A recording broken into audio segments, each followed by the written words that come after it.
You often hear me ask guests, what have you changed your mind on? That's because it's important for all of us to be able to discover new information and experiences, and sometimes decide that our prior assumptions weren't serving us anymore. On this episode, when you discover something isn't working, how to change the way you think. This is Coaching for Leaders, episode 592. Produced by Innovate Learning, maximizing human potential. Greetings to you from Orange County, California. This is Coaching for Leaders, and I'm your host, Dave Stachowiak. Leaders aren't born, they're made. And this weekly show helps you discover leadership wisdom through insightful conversations. One of the things that affects so much of how we show up as leaders and how we influence our organizations is our beliefs, our thinking. And sometimes we recognize those beliefs and a lot of times we don't. Today, a conversation about how to recognize our beliefs and maybe just a little bit change our thinking in a way that's going to be helpful not only to us, but of course to the people we influence and to the organization. I'm so glad to welcome today's guest, Ari Weinzweig. He, in 1982, along with his partner Paul Saginaw, founded Zingerman's Delicatessen with a $20,000 bank loan, a Russian history degree from the University of Michigan, 4 years of experience washing dishes, cooking, and managing restaurant kitchens, and chutzpah from his hometown of Chicago. Today, Zingerman's Delicatessen is a nationally renowned food icon, and the Zingerman's community of businesses has grown to 10 businesses with over 750 employees and over $55 million in annual revenue. Besides being the co-founding partner and actively engaged in almost every aspect of day-to-day operations and governance in the Zingerman's community of businesses, Ari is also a prolific writer. His most recent publications are the first 4 of his 6-book series, Zingerman's Guide to Good Leading, including A Lapsed Anarchist's Approach to the Power of Beliefs in Business. Ari regularly travels across the country and world on behalf of ZingTrain, teaching organizations and businesses about Zingerman's approach to business. He's a sought-after keynote speaker, and in addition, one of their guiding principles is being an active part of the community, and they were influential in the founding of Food Gatherers, a food rescue program that delivers over 5 million pounds of food every year. Each year, Zingerman's donates 10% of its previous year's profits to local community organizations and nonprofits. Ari, what a pleasure to meet you, and thank you so much for the incredible work you've been doing. Well, I'm honored. It's when you read it all like that, it's a lot. Yeah. But you know what? Everybody listening has done a lot too. So we're all in it together, and I'm honored to be on with you. Well, I'm thinking about your bio and all the accomplishments you've had, and you've changed some of your beliefs along the way. And a lot of the work you have done for leaders is thinking about beliefs. And as I was reading through the book, this passage really struck home with me. You write, while everyone has some beliefs that they're conscious of, politics, religion, sports, popular social issues, we actually have far, far more beliefs at play in our lives than that. The difficulty is that those beliefs are frequently framed as facts, certitudes, thoughts, theories, norms, shoulds, and should nots. Most of us fail to recognize them for the beliefs that they are. They're down there in the dirt below the surface, sitting solidly in our subconscious minds. Many are so far below our levels of consciousness that we never even realize we have them. Whether we know it or not, our beliefs are almost always calling the shots. I read that and I was thinking about how much good you've done in your work and in the community and in supporting so many leaders. How do the beliefs of leaders affect how they show up for others and for their organizations? Well, they show up all day, every day. I mean, having written on business leadership, written on food, taught, we have ZingTrain, as you mentioned, our training business. I mean, I had done all this for 20 something years, and I really had never thought about beliefs. And clearly I know, like everybody, the word, I'm familiar with the concept, but I really had no clue at all.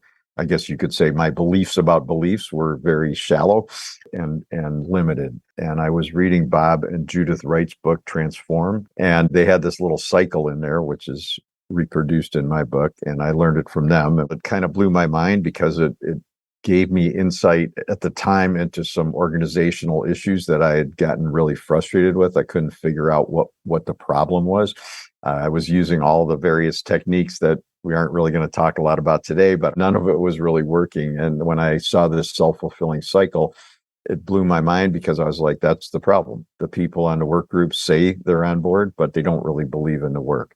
And it's not neurosurgery. When you don't believe in what you're doing, the quality of your work will clearly be lower. I mean, it's true in basketball, it's true in music, it's true in anything, right? In the classroom, if the kid hates the class, they're not going to do well, and it doesn't make them stupid. It just means they're not going to engage with the material. But because it's self-fulfilling, let's say a kid like me doesn't like a particular subject. So we believe it's a waste of time. We believe we're bad in it. We believe the teacher's bad, whatever. What will we do when we get to the class? We won't do much. We won't do much homework. We won't study, which will just end up reinforcing the teacher's belief that we're not a great student. The teacher then treats us probably not that great, distances from us, and the cycle just goes on and on and on. So once I saw this cycle, I started to realize, as you said in that quote, I mean, I have tons of beliefs. We all have them, and it's everything from beliefs about work, beliefs about human beings, beliefs about our significant others, beliefs about how much work is too much work. We have beliefs about days of the week in work or times of the day in work. And all of these beliefs are manifesting in the organization. So just as a super concrete one, that's quite common, unfortunately, out in the world, I would suggest, is the belief that young people have a bad work ethic. I don't find it at all. But, as I've been saying, it's a self-fulfilling cycle, right? So it happens all day long. If the CEO, the boss, whoever, manager believes that the 17-year-old they've hired is likely to do bad work, likely to not care, likely to be apathetic or cynical, how will the manager treat the employee? Poorly. I'm really struck by what you said in that we can sort of go through the process of doing all the quote unquote right things, visioning, giving feedback, coaching, all the things that so many of us try to do well. And yet, if the underlying belief is contrary to that and isn't calibrated with that, that ultimately those tactical things that we're doing are not likely to move the needle very much. And, what you just said reminded me of, you quote Martin Seligman in the book, and who says, one of the most significant findings in modern psychology in the last 20 years is that individuals can choose the way they think. Mm-hmm. And I was thinking about that in the context of some of the things you've written about in how you think about business, how you think about writing. You've changed your beliefs on that significantly over the course of your career. And yep. I think the good news for us is that we can absolutely change our beliefs, can't we? 100%. So this was, again, I had no cognizance of this whatsoever. And as I started to study, then I started to realize, what in hindsight is incredibly obvious, which is that beliefs are not genetic. We are subtly, subconsciously led, I believe, to believe that they're genetic. We say things like, it's just the way I am. It's just the way she is. It's just the way they are, or they're a natural. But the reality is we've learned all these beliefs, and we learn them from people we trust, right? So when we're young people, infants, we're learning them from our parents, from our families. As we get older, we start to learn them from whatever we look at: video games, fairy tales, the media, athletes we admire, musicians we admire, teachers that have an impact on us, our local minister. I mean, wherever you go that you trust the person who's talking to you, or who's writing that you're reading, et cetera, or whose podcast, in this case, you're listening to, your beliefs are being impacted. And, by the time we're 15 or 20, the root system, remember back to the quote you read, the root system is really down in the ground. Yeah, indeed. And so much of your writing gives me so much hope that if we decide that a belief or thinking isn't working for us and we're able to identify that there's a lot we can do to shift that in some really wonderful ways. And I know, given the work you do, you think a lot in the lens of recipes and how to put things together. And one of my favorite things in the book is a bit of a recipe for how to change our thinking, maybe how to adjust our beliefs a bit. And step one is identifying the issue. And the invitation you make when approaching this is to start by picking a problem that you're facing right now. What's an example of a problem that might come up for a leader, or you've seen come up for a leader, that perhaps they could change their belief on? Well, we all have them. I doubt there's anybody listening that doesn't have a plethora of issues that they're challenged by, because the nature of existence is that we're always challenged. It could easily be a coworker we're not getting along with. It could be a product that we're frustrated with the way the sales are going. It could be a client, a customer, a vendor who we're challenged by. It could be how we feel about working Sundays, et cetera, et cetera. So it really can be anything. And by the way, to state the almost obvious, this is 100% applicable out of work too. So I certainly have had people, after reading this or coming to classes that we've taught on it, talk about how it helped them. They realized that the frustration they were having with their teenager was directly tied to this. And I can tell a story about that. The very first time I taught it was at Zingerman, our training business, on a Wednesday morning. And I did the class, and I got an email from a woman a couple of days later, and she just wrote a beautiful thank you note saying how much it had impacted her and how much it had helped. And she said, my daughter's in high school. She's not doing well in school. Every day for the last whatever year change, I pick her up from school and I ask how it's going. And within 5 to 10 minutes, we're in a big argument because she's not doing well. And I'm very frustrated. And I said, well, how did the class help you? She goes, well, I realized that in my family, grades are really important. Like, we have the belief that your self-worth is tied to your grades. And I said, so what happened? She said, well, I realized that my relationship with my daughter is more important than grades. And I changed my belief, and I can barely tell the story now, even years later, without crying. I said, what happened? She goes, I changed my belief. And within a week, the fight stopped, which I can almost guarantee you going forward that the daughter's grades got better. Yeah.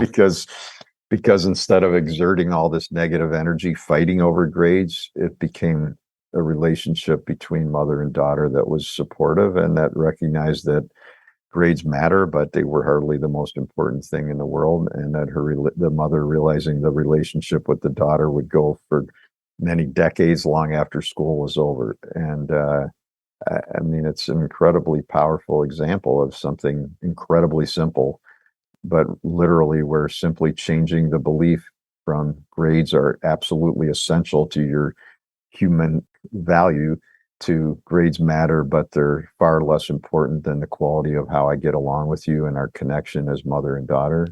Huge. Wow. Yeah. And how cool that she got there so quickly in just a couple of days. Because my sense is, thinking of my own experience and for other leaders I've worked with, that sometimes getting down to the belief takes some time. And in fact, that's part of the recipe of backtracking. Once you know the problem and you've identified it, like how do you backtrack to the belief? In fact, you write in this part of the book, we project the parts of ourselves we're least comfortable with, both the desired and undesired, onto others. When others embody parts of ourselves that we don't like and have repressed, we tend to get angry. Or alternatively, when others live out the dreams we don't dare let ourselves live, we hold them in high admiration and are drawn towards them. And I'm so curious, like, how people get there. Like, when they see that problem, and the story you just told, she got there so quickly. For the person who doesn't, they see the problem, they see the challenge, they see it in the other person maybe, and yet they don't see it yet in themselves. What's helpful in the backtracking to actually start to illuminate that a bit? Well, what I would suggest is to really do the backtracking in a mindful way. They have to have identified that something's bothering them. We all have things that bother us. We oftentimes simply, out of habit or training or upbringing, just revert into a rant. And it might be a rant in our head. It might be a rant at ourselves, but we just quickly start spinning. This person is a jerk. I can't believe this is happening again. Or it could be self-critical. I can't believe I did this again. I'm no good. I'm a loser, whatever. But if we're just doing the pattern, but we're not cognizant that it's problematic, then it's the sad reality is it's not going to change. This has become more common knowledge around substance abuse. I mean, the common phrase of people need to hit the wall. And then also there's times in our lives on particular days, particular weeks, particular things happen that we're more open to recognizing something that's been going on for a long time. So in a good way, this woman is an example. I mean, I don't even know her, but she came to that class. So she already had made a conscious choice. She was interested in the subject. My style of teaching and hopefully writing is to, in a good way, make people ask questions, and in a kind, gentle way, I guess, to challenge things, but never in a judgmental way or a confrontational way. It's, if people are happy with the way their lives are going, it's hardly for me to give them a hard time about it, right? But because she came and because the setting brought out self-reflection, I would suggest fairly clearly she was just much more open to this happening. Whereas if she hadn't come to the class, if she hadn't been open to learning this self-fulfilling belief cycle, if she hadn't been open to realizing that she was holding these beliefs and that could be changed, it could have kept going for a long time to come. In essence, a belief about the ability to change our beliefs, right? Absolutely, 100%. Yeah. Because most of the country, me included, most of the world doesn't even realize, I didn't realize it, that we even have that ability, like you said in the introduction. Yeah, indeed. One of the other invitations that I really love that you make is to start with the shoulds. Tell me what you mean by that.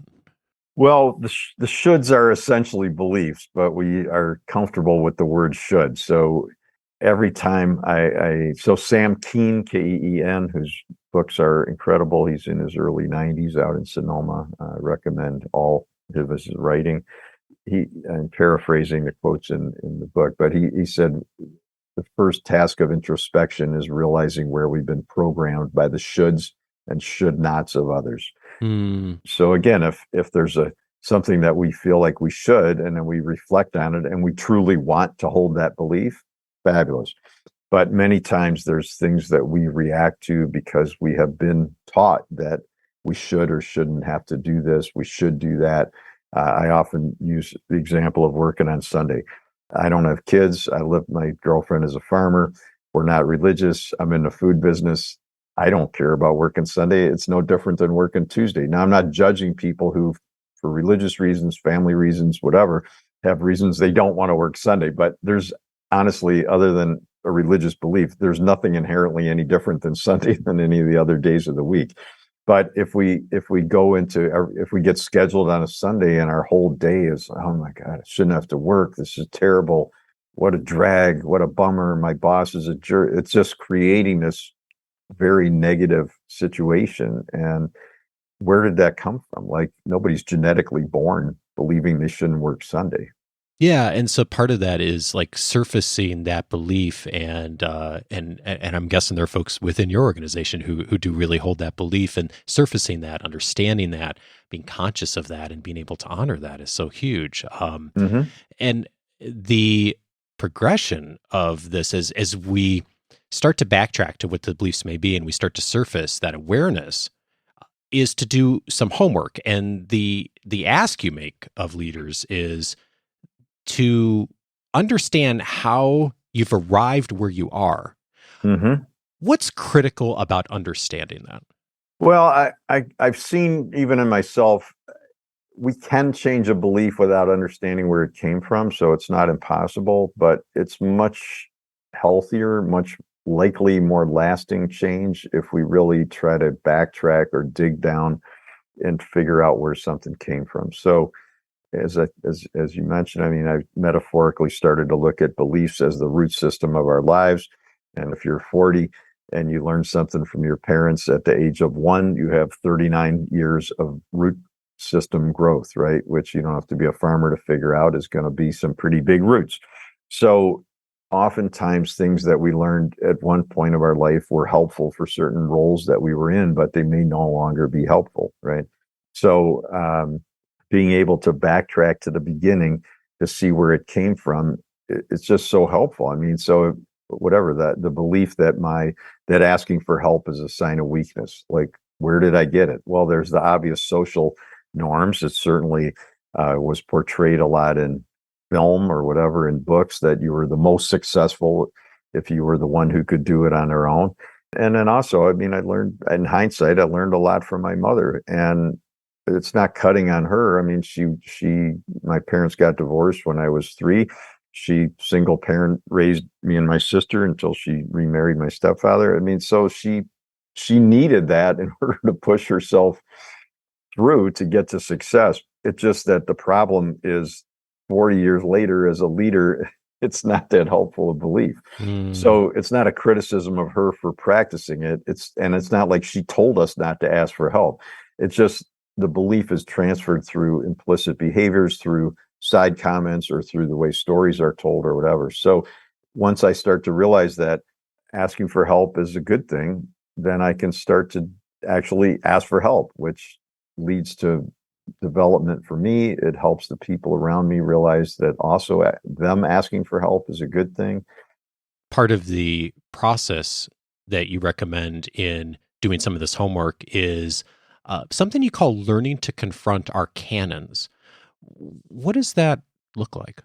Well, this is just really, it came from, I studied anarchism, and it comes from Errico Malatesta, who was a Italian anarchist in the early 20th century. And as he said, we must face the cannons to get the corn. So in essence, it just means we need to walk towards where it's uncomfortable a lot of times to get to really the treasure, whatever word you want to use. And so where we feel the most discomfort, I'm not suggesting we tackle it overnight, but there's usually a reason that we feel discomfort. And if we can find a gentle place or a gentle person to do it with, where we can start to explore what's bothering us or why we're not at ease around a particular subject, if we can embrace the painful parts of our past, and we all have them. I mean, it's not judgment, it's just the reality. None of us are free of that. Then we can start to see what's really going on, and we do understand more about the beliefs that we have and where they came from, which, if you again, I imagine it as pulling weeds, right? So if a weed is new, it's not hard to pull it. Generally, you don't even take any work. It's barely gotten going. But like I said, I mean, if you have a weed, and I've tried to pull some in agricultural setting, if you got a weed that's been in there even for a few years, I mean, like I had some one day, I was trying to pull some to help somebody in a field. I couldn't. I mean, I'm 6'2". I couldn't even get it out. And this is true with our beliefs too, right? So the more we become cognizant of this, the easier it is to do the work. But in the beginning, it can be tough. Yeah, indeed. You also invite us as part of this to do something called check the equation. Mm-hmm. What does that mean? Well, there's some beliefs that we might realize aren't great, but it's not really causing a problem. And it is work to change a belief. It's not necessarily a life project, but it's not insignificant. And so there's times where the belief it's not great. It's wrong. We know intellectually it's not correct, Mm-hmm. but it's not really causing problems. So one example that I've given for a long time is, I don't know, it's like 12 years ago now, I had a bunch of surgeries, not on my knee, but related to my muscular system, et cetera. It doesn't really matter. I'm doing fine now, but it was challenging for a while. And I run every day. And I started to have problems around my knee. And I went to different doctors, and nobody could figure it out. And I went to the surgeon, who told me, you're going to have to stop running at some point. And it's like, I'm very determined. I don't want to stop running. And I started to wear like a knee brace, not a big heavy one, but just like a sleeve on my leg, right? And it seemed to help a little bit, and it wasn't great. But anyway, so at first I hated it because it was very uncomfortable. But after a while I got used to it, right? So about 6 months, 8 months down the road, I went for a massage, and actually the massage therapist of all the people who looked at it was who figured it out. And she's like, it's not your knee, it's the muscle that goes all the way down this part of your leg, down into your foot. And she worked on it and it got a lot better. Right.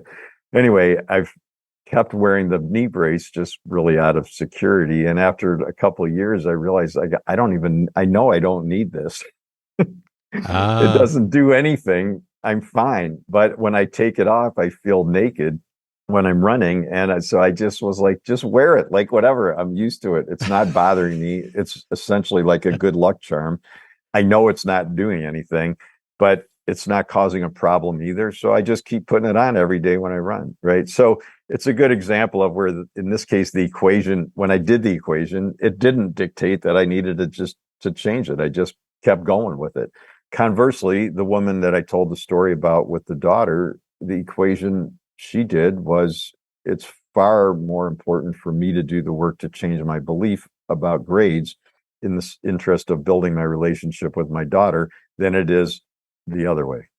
Right. So this is where it's just encouraging all of us, me included, to be conscious of, how does the equation work out? I mean, is it like this can happen anywhere, right? Like she should be doing as much work as I am. We're partners. I used to have that, or like my belief with Paul, my partner, right? So whatever, as we were growing and I was taking on some of the work around organizing meetings more and stuff, and he wasn't really that into that. And I kept getting frustrated that he wouldn't do it with me.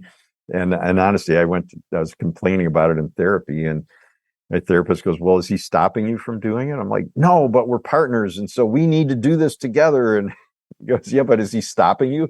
And I'm like, well, no, but I mean, the work needs to be equitable. Like, these are all beliefs, right? Yeah. The work needs to be equitable. And we've been partners for 15 years and we need to do this together, or it's not. And he's like, I know, but is he stopping you from doing it? And I'm like, no, but he goes, well, why don't you just need to do it?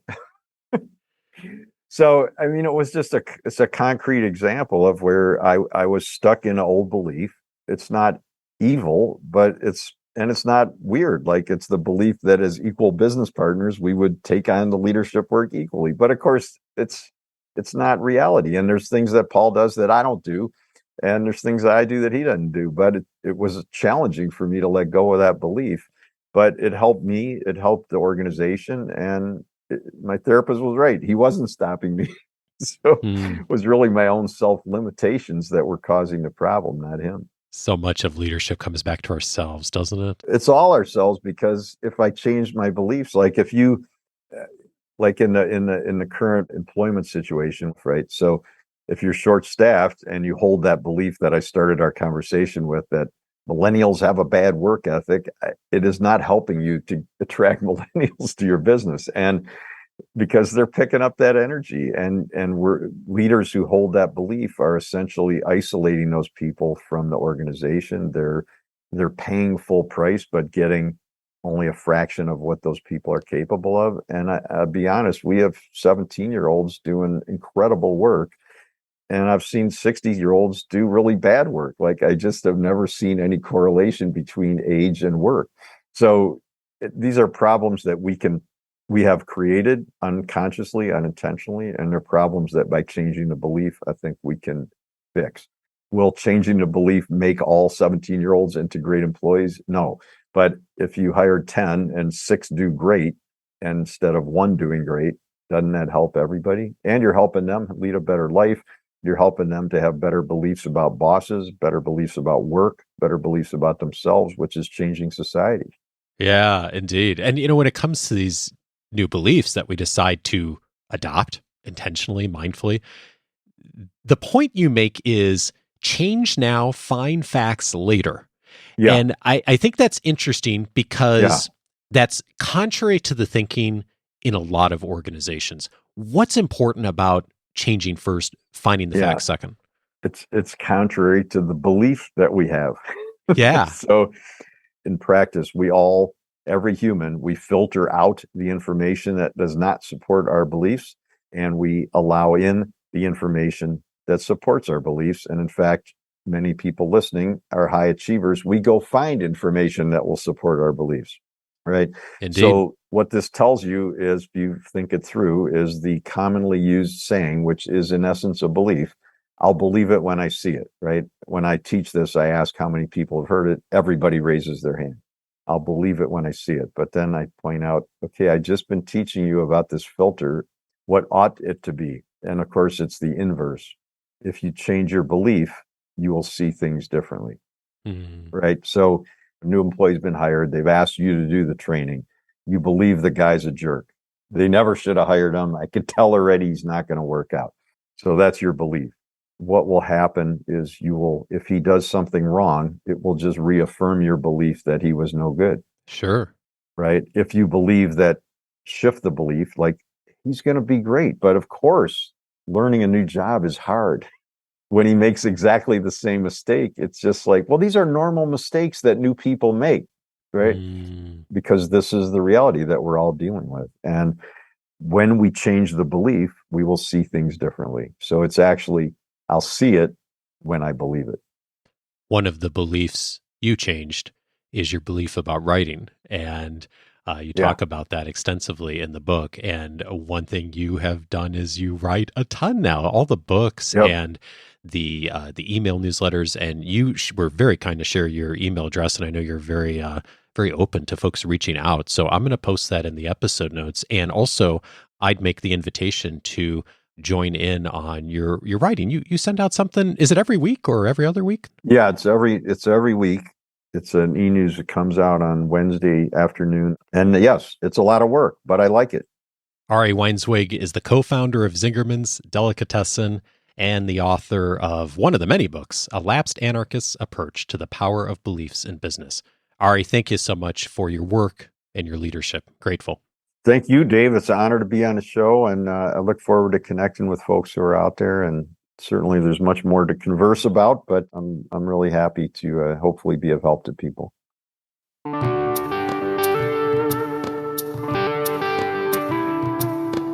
Speaking of changing one's thinking, the folks who are often influencing my thinking on leadership are our Academy members. And one of them, David Barreros, was very kind recently to put me in touch with Ari. David is a CEO of a successful organization.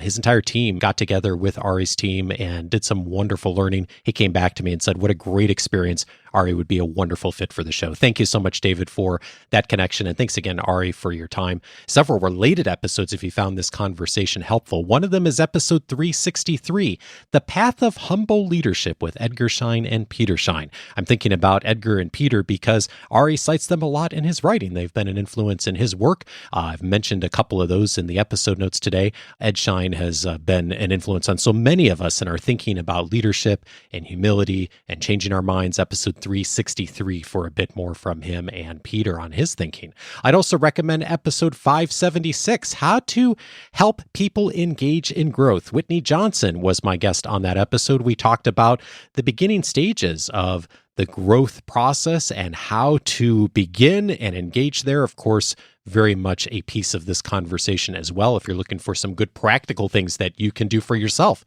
and others. Episode 576 is a great starting point for that. And then finally, I'd recommend episode 580, Help People Show Up as Themselves. Frederick Laloux was my guest on that episode, the best-selling author of Reinventing Organizations, a wonderful complement to this conversation. And of course, helping people to show up as who they are, their real selves, so important in today's organization and giving everything that's going on in the world. Episode 580 for some more resources there. All of those episodes you can find on the coachingforleaders.com website. If you haven't yet, I'm inviting you today to set up your free membership. It's going to give you access to all of the benefits inside free membership. My interview notes, my book notes, our member casts, my own personal library with all the links that I find that I pass along in the weekly guides each week. The weekly guides, of course, and plus access to the entire listening library since 2011, searchable by topic. This episode's going to be filed under personal leadership.